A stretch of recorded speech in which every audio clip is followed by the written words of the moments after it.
मार्च 1968 में Pacific ocean की गहराई में सोवियत यूनियन की न्यूक्लियर सबमरीन 98 जिंदा लोगों के साथ गायब हो गया। ना कोई इमरजेंसी सिग्नल होता है, ना कोई सर्वाइवर और ना ही कोई रैकेज। सोवियत यूनियन ने खामोशी से 40 के करीब जहाज और 50 से ऊपर एयरक्राफ्ट भेजे ताकि सबमरीन को ढूंढा जा सके। लेकिन 2 महीने की तलाश के बाद जब उन्हें कुछ नहीं मिला तो उन्होंने कहा कि सबमरीन गुम हो चुकी है और क्रू मेंबर्स तो अब तक मर चुके होंगे, तो केस क्लोज। लेकिन ये केस सिर्फ सोवियत के लिए क्लोज हुआ था, अमेरिका के लिए तो शुरुआत थी।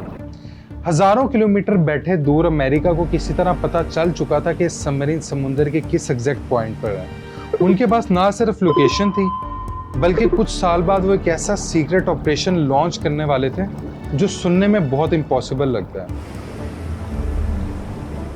प्लान ये था कि समुद्र की तह से वो सोवियत सबमरीन को सीक्रेटली रिकवर करेंगे।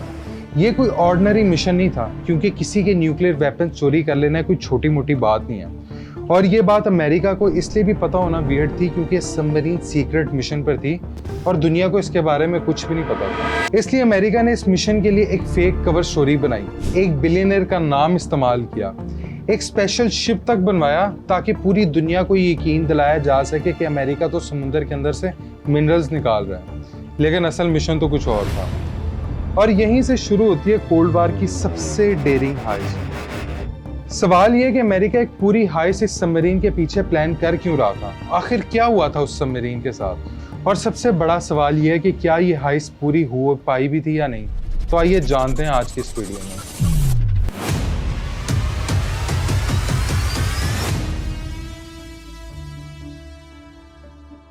K-129 कोई ऑर्डिनरी सबमरीन ही थी। यह असल में सोवियत यूनियन की समुद्र के अंदर चलता फिरता हुआ न्यूक्लियर बेस था। यह चीज असल में आम लोग अंडर एस्टिमेट कर जाते हैं कि असल में ये चीज क्या है। ये वीडियो देखें कि ये एक रॉकेट है और ये कहां से लॉन्च हुआ है। जी हाँ, ये पानी के अंदर से लॉन्च हुआ है। ये रॉकेट अपने टारगेट को हिट करने के लिए पहले एटमॉस्फेयर से बाहर जाएगा और फिर वहां से अपनी डायरेक्शन लेते हुए डायरेक्ट टारगेट को हिट करेगा। और ये सारा कुछ ऑपरेट होता है सबमरीन से। और ये सबमरीन्स दुनिया में घूम रही हैं हाईली क्लासिफाइड एरिया। खैर, टॉपिक पे वापस आते हैं कि ऑफिशियली ये सोवियत पैसिफिक यूनियन की बैलिस्टिक मिसाइल सबमरीन थी। 1959 में लॉन्च हुई और 1960 में पैसिफिक फ्लीट का हिस्सा बनी। साइज में तकरीबन 99 मीटर लंबी है, यानी ऑलमोस्ट एक फुटबॉल फील्ड के बराबर। लेकिन इसका साइज इंपॉर्टेंट नहीं है, इंपॉर्टेंट ये है कि इसके अंदर असल में है क्या। सबमरीन के अपर हल में जिसमें 3 बैलिस्टिक मिसाइल मौजूद हैं, इनकी रेंज तकरीबन 1600 नॉटिकल माइल्स थी, यानी 3000 किलोमीटर। आप अंदाजा लगा सकते हैं कि 3000 किलोमीटर कितना है। कराची से लाहौर सिर्फ 1200 किलोमीटर है। और इस मिसाइल के अलावा न्यूक्लियर के बो में न्यूक्लियर टिप टॉर्पेडोज भी मौजूद थे। इसके एक मिसाइल की तबाही नागासाकी पर गिराए गए एटॉमिक बॉम्ब से 65 गुना ज्यादा है। यानी तीनों मिसाइल्स मिला के जो तबाही मचा सकते हैं वो आप सोच ही सकते हो।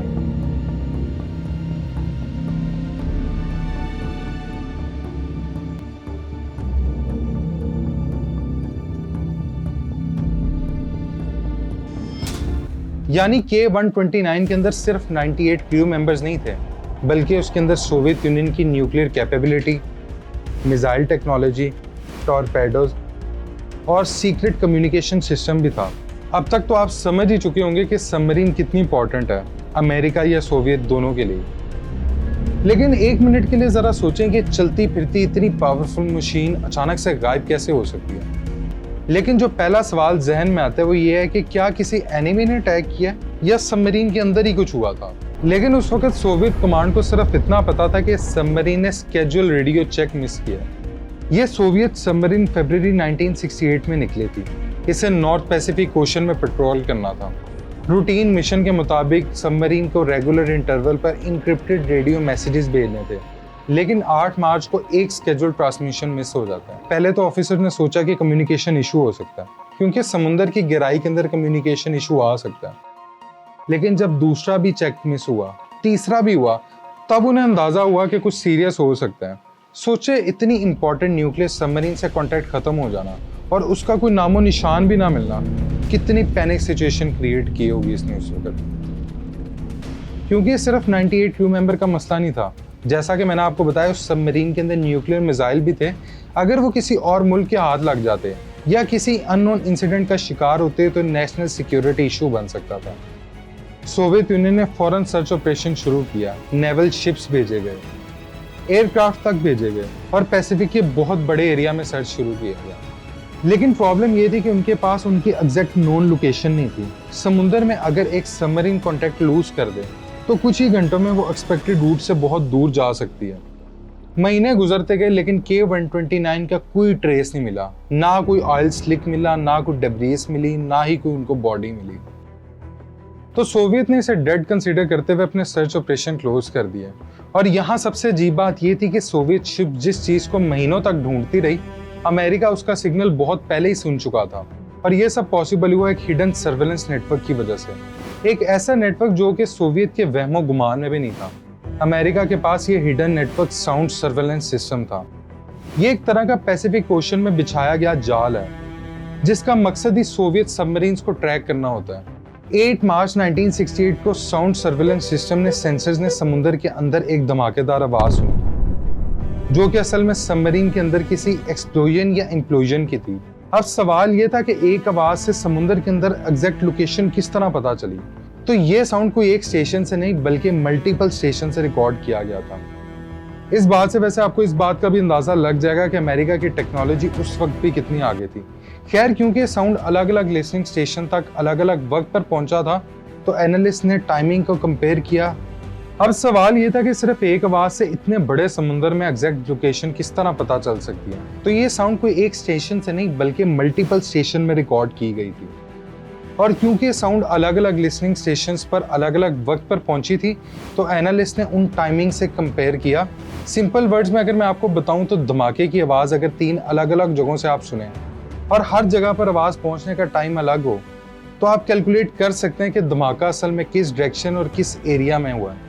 इस प्रोसेस को ट्रायंगुलेशन कहते हैं। उन्होंने K-129 की लोकेशन कंफर्म की जो कि हवाई से तकरीबन 1560 माइल्स नॉर्थ वेस्ट में थी, जहां सोवियत 2 महीने तक गलत जगह खबारी काटता रहा। वहीं अमेरिका डेटा की मदद से पहले स्मॉलर सर्च एरिया पे फोकस कर रहा था। लेकिन अभी भी एक प्रॉब्लम थी, साउंड से एरिया तो मिल सकता था लेकिन रैकेज देखने के लिए किसी को समुद्र में 5000 मीटर नीचे कैमरा भेजना था। तो जुलाई 1968 में अमेरिका ने एक टॉप सीक्रेट मिशन शुरू किया जिसका नाम ऑपरेशन सैंड डॉलर था। इसके लिए उन्होंने एक specially modified nuclear submarine USS halibut को डिप्लॉय किया। और इसको इसलिए क्योंकि इसके पास एक स्पेशल कैमरा सिस्टम था जिसको क्रू द फिश कहते थे। ये कैमरा ओशन फ्लोर की फोटोज ले सकता था। लेकिन इस मिशन का सबसे इंटरेस्टिंग पार्ट पता है क्या था? वो ये था कि USS हेलीबर्ट के क्रू को भी नहीं पता था कि वो एग्जैक्टली क्या चीज़ ढूंढ रहे हैं। राज सिर्फ कुछ लोगों तक ही लिमिटेड था, जैसे कि कैप्टन, सीनियर ऑफिसर्स और कुछ इंटेलिजेंस के टीम मेंबर्स तक। महीनों तक डीप सी कैमरा से ओशन फ्लोर का स्कैन किया गया और फिर अगस्त 1968 में K-129 का रैकेज मिल गया। रैक बिल्कुल उसी जगह पर मिला जहां साउंड सर्वेलेंस सिस्टम ने उसे ट्रेस किया था। ये रैक समुद्र में ऑलमोस्ट 4900 मीटर यानी 16500 फीट नीचे था। हेलीबर्ट ने उस मलबे की 20,000 से ज्यादा क्लोजअप फोटोज ली। जब ये फोटो CIA के पास पहुंची तो सबसे बड़ी बात जो सामने आई वो ये थी कि सबमरीन के अंदर तीनों न्यूक्लियर मिसाइल सही सलामत हैं। सोचो, वही मिसाइल जो कि नागासाकी ब्लास्ट से 195 गुना ज्यादा तबाही कर सकते थे। और फिर जो डिसीजन लिया गया वो ऑलमोस्ट साइंस फिक्शन जैसा था। अमेरिका ने डिसाइड किया कि वो सबमरीन को पानी के नीचे से निकालेंगे। लेकिन यहाँ भी एक मसला था। सोवियत की नाक के नीचे से 16,500 फीट की गहराई से 2500 टन की सबमरीन निकालना कोई मजाक की बात नहीं है। आप अंदाजा लगाएं कि टाइटैनिक शिप 12,500 फीट पर है, यानी सोवियत सबमरीन उससे भी कई गुना ज्यादा गहराई में पानी में थी। इससे पहले दुनिया के सबसे गहरा सर्च ऑपरेशन सिर्फ 245 फीट पर हुआ था और ये ऑलमोस्ट उससे 70 गुना तक ज्यादा था। और सोने पे सुहागा, इनिशियल सक्सेस का चांस भी सिर्फ 10% था। खैर, मिशन को लीड करने के लिए दिया गया CIA को और इस प्रोजेक्ट का नाम रखा गया प्रोजेक्ट अजोरियन। इस प्रोजेक्ट का टोटल बजट 800 मिलियन था जो कि आज के हिसाब से $3.9 बिलियन बनता है। मिशन तो डिसाइड हो गया लेकिन यहाँ पर एक मसला था कि अगर ये मिशन पब्लिकली पता चल गया तो ये इंटरनेशनल न्यूज़ में बनते वक्त नहीं लगेगा। उन्हें एक ऐसा कवर और एक ऐसी स्टोरी चाहिए थी जिस पर कोई उंगली ना उठा सके और बहुत खामोशी से सबको लगे कि ये बात भी सही है। इस काम के लिए उन्होंने एक बिलियनर हॉवर्ड ह्यूज को राजी किया। कवर स्टोरी ये बनाई गई कि हॉवर्ड ह्यूज ने डीप सी के अंदर से कीमती मेटल्स निकालने और इसके लिए एक private deep sea mining project चला रहे हैं वो। इस कवर के पीछे उन्होंने एक स्पेशल शिप भी बनाई जिसका नाम ह्यूज ग्लैमर एक्सप्लोरर था। यह शिप अप्रोक्सीमेटली 618 फीट लंबी थी। इसके सेंटर में एक सीक्रेट मून पूल था, यानी एक ऐसी हिडन ओपनिंग जहां रिकवर्ड ऑब्जेक्ट को शिप के अंदर लेके जाया जा सके बगैर किसी की नजर में आए। और सबमरीन रैकेज को समुद्र की तह से उठाने के लिए इंजीनियर्स ने एक जाइंट मेटल क्लॉ बनाया था जिसे वहां काम करने वाले लोग क्लीमेंटाइन कहते थे। अब असल काम की बात यह थी कि आखिर ये सिस्टम काम करेगा कैसे। ये क्लॉ नीचे 3 मील तक नीचे जाएगा, वहां से रैक को उठाएगा और फिर उसे ऊपर खींचकर सीधा उस मून पूल के अंदर ले जाएगा। इसका फायदा यह था कि दुनिया की नजर से इसको बचा सकेंगे। लेकिन अब आप सोच रहे होंगे कि इतना बड़ा मिशन, इतना एक्सपेंसिव ऑपरेशन, पैसिफिक ओशन के बीच में इतनी अनयूजुअल एक्टिविटी होगी, तो क्या सोवियत ने इसको नोटिस नहीं किया होगा? उन्होंने बिल्कुल नोटिस किया था। सोवियत शिप्स भी इस वजह से आसपास घूम रहे थे, लेकिन वो इस माइनिंग वाली ऑफिशियल स्टोरी को सच मान रहे थे। CIA का ये मास्टर प्लान कामयाब रहा और वो कामयाबी से इस मिशन को ऑपरेट करते रहे। खैर, ये ऑपरेशन स्टार्ट होता है 4 जुलाई 1974 पे। अमेरिका का इंडिपेंडेंस डे था। ग्लैमर एक्सप्लोरर K-129 रैक की साइट पर पहुंच जाता है, लेकिन यहाँ पर एक बड़ी टेक्निकल प्रॉब्लम सामने आती है। शिप नॉर्मल तरीके से एंकर नहीं कर सकता था। क्यों? क्योंकि रैकेज लगभग 5000 मीटर नीचे था। इतनी गिराई में एंकर डालना प्रैक्टिकल नहीं था। ऊपर से ओशन करंट्स और वेव शिप्स को कॉन्स्टेंटली मूव कर रही होती। लेकिन इस रिकवरी के लिए शिप को एक ही एग्जैक्ट पोजीशन पर रहना जरूरी था। अगर शिप थोड़ी सी भी इधर उधर होती तो नीचे लटका हुआ रिकवरी सिस्टम रैकेज से मिस हो सकता था। इसलिए ग्लैमर एक्सप्लोरर ने डायनामिक पोजीशनिंग सिस्टम का यूज किया। सिंपल वर्ड्स में शिप ने अपने थ्रस्टर्स की मदद से खुद को एक ही जगह पर होल्ड रखा, वो भी बिना एंकर के। अब इस स्टेज पर सोवियत को इस ऑपरेशन पर शक बढ़ने लगता है। उन्हें टिप मिलती है कि डीप सी रिसर्च शायद सिर्फ एक रिसर्च नहीं है, बल्कि ये रिसर्च के नाम पर कुछ और भी कर रहे हैं। लेकिन यहाँ एक इंटरेस्टिंग चीज होती है। सोवियत एक्सपर्ट के लिए ये आइडिया ऑलमोस्ट इम्पॉसिबल था। उनका लॉजिक सिंपल था। टेक्निकली शायद ऐसा ऑपरेशन इमेजिन किया जा सकता है, लेकिन प्रैक्टिकली समुद्र के 5000 डेप्थ पर एक न्यूक्लियर सबमरीन उठाना ये ऑलमोस्ट अनबिलीवेबल था। इसलिए सोवियत ने सर्विलेंस शिप और हेलीकॉप्टर से ग्लैमर एक्सप्लोरर पर नजर तो रखी, लेकिन कोई डायरेक्ट एक्शन नहीं लिया। वो सिर्फ ऊपर से देख रहे थे। अमेरिका का शिप काम कर रहा था और समुद्र के नीचे CIA कोल्ड वार की सबसे रिस्की चोरी एग्जीक्यूट कर रहा था। अमेरिका को भी पता था कि सोवियत बहुत सस्पिशियस हैं, इसलिए अमेरिका क्रू ने शिप के डेक पर बड़े बड़े क्रेट्स रख दिए थे ताकि अगर सोवियत हेलीकॉप्टर पास भी आए तो वो डेक पर कभी भी लैंड ना कर सके। टेंशन बहुत हाई थी। ऊपर सोवियत की सर्विलेंस चल रही थी और नीचे CIA का सीक्रेट रिकवरी मिशन काम कर रहा था। ग्लैमर एक्सप्लोरर के अंदर से एक मैसिव मैकेनिकल क्लॉ नीचे उतरना शुरू होता है, लेकिन ये क्लॉ को डायरेक्ट नीचे नहीं भेजा जा सकता था। इसके लिए 274 स्टील पाइप्स एक के साथ एक अटैच किए गए थे। हर पाइप सिस्टम एक दूसरे के साथ अटैच था। ये प्रोसेस इतना स्लो था कि इसको नीचे उतरने के लिए हफ्ते लग गए और रिस्क इतना हाई था कि अगर एक जॉइंट भी फेल होता तो ये पूरा सिस्टम क्रैक होता और पूरा रिकवरी सिस्टम टूटकर 16000 फीट नीचे जा गिरता। आखिरकार 1 अगस्त 1974 को क्लेमेंटाइन यानी इस क्लॉ ने K-129 के रैकेज को ग्रिप कर लिया। अब अमेरिका वो काम कर रहा था जो सोवियत के लिए प्रैक्टिकली इम्पॉसिबल था, एक न्यूक्लियर सबमरीन का समुद्र की तह से ऊपर उठाना। 3 दिन बाद 4 अगस्त को जब सबमरीन तकरीबन 9000 फीट तक ऊपर खींची जा रही थी, क्रू के लिए ये मूवमेंट सालों की मेहनत का नतीजा था और फिर वही हुआ जिसका डर था। कंट्रोल रूम में अचानक एक तेज वाइब्रेशन हुई। स्ट्रक्चर वीकनेस की वजह से क्लेमेंटाइन का क्लॉ फ्रैक्चर हो गया और सबमरीन का 2/3 हिस्सा वापस पानी में जा गिरा। सालों की मेहनत और $1 मिलियन की इन्वेस्टमेंट एक पल में पार्शियल फेलियर बन गया। ऐसा नहीं था कि सारी कीमती चीजें उसी 2/3 हिस्से में थी। जो छोटा हिस्सा उनके पास था उससे भी कुछ इंपॉर्टेंट सीक्रेट दिए होंगे। हालांकि एग्जैक्ट डिटेल पूरी तरह आज भी नहीं बताएगी, लेकिन रिपोर्ट्स के मुताबिक उस बचे हुए हिस्से में 2 न्यूक्लियर टॉर्पेडोज, कुछ क्रिप्टोग्राफिक्स मशीन्स और टेक्निकल डॉक्यूमेंट्स मिले थे और 6 सोवियत सेलर्स की डेड बॉडीज भी मिली थी जो समुद्र के एक्सट्रीम ठंड और प्रेशर की वजह से कभी डीकम्पोज नहीं हुई थी। CIA ने उन सेलर्स को वापस पानी में दफना दिया और ये सेरेमनी भी रिकॉर्ड की गई। बाद में 1990s में इस वीडियो का एक छोटा सा हिस्सा रशियन गवर्नमेंट को दे दिया गया।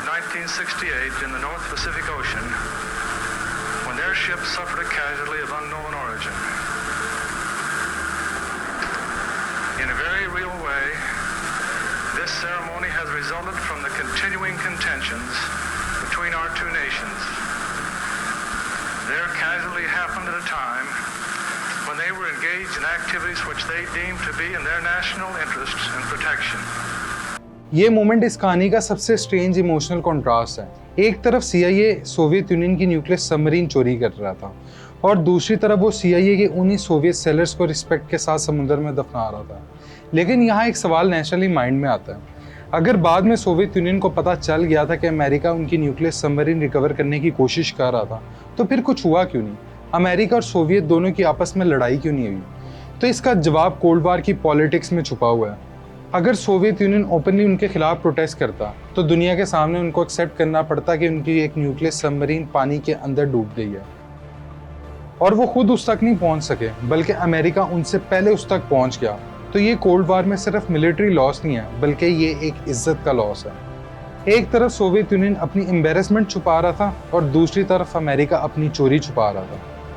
लेकिन अब फिर आप सोच रहे होंगे कि आखिर ये सच आया सामने कैसे?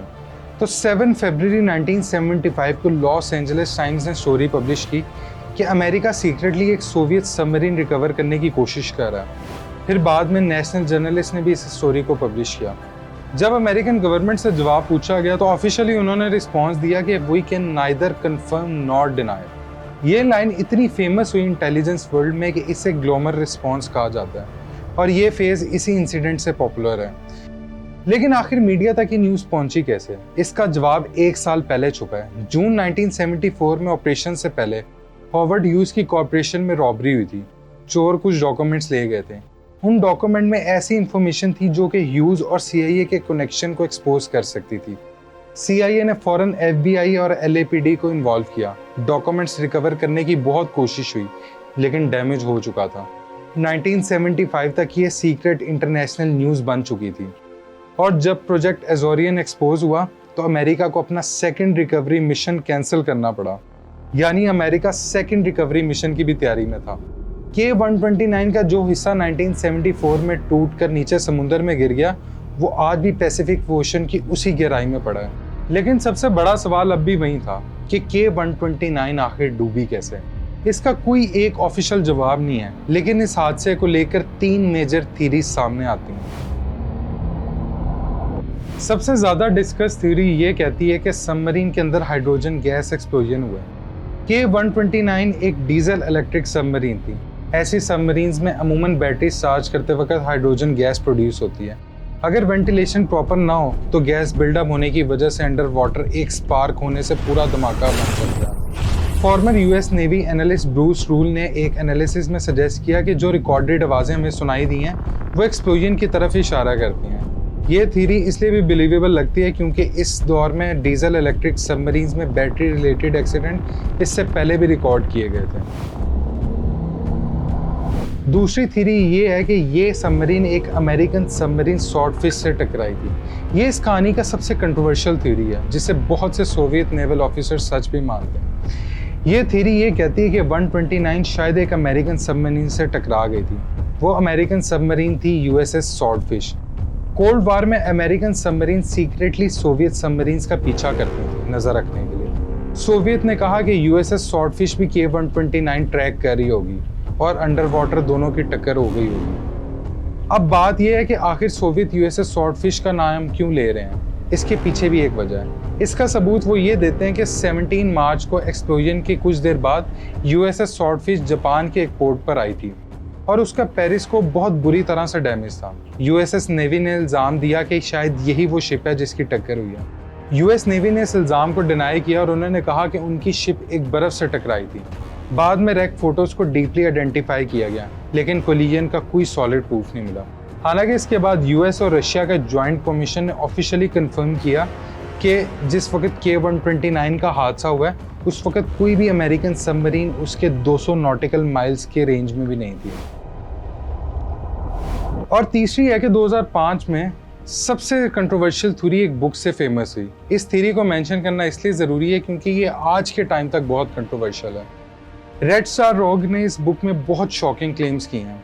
इसने कहा है कि K-129 को नॉर्मल मिशन पर नहीं थी, ये सबमरीन एक अनऑथोराइज्ड मिसाइल मिशन पर It थी। was in countdown. I mean, we were literally minutes, maybe seconds away from this bird taken to the air.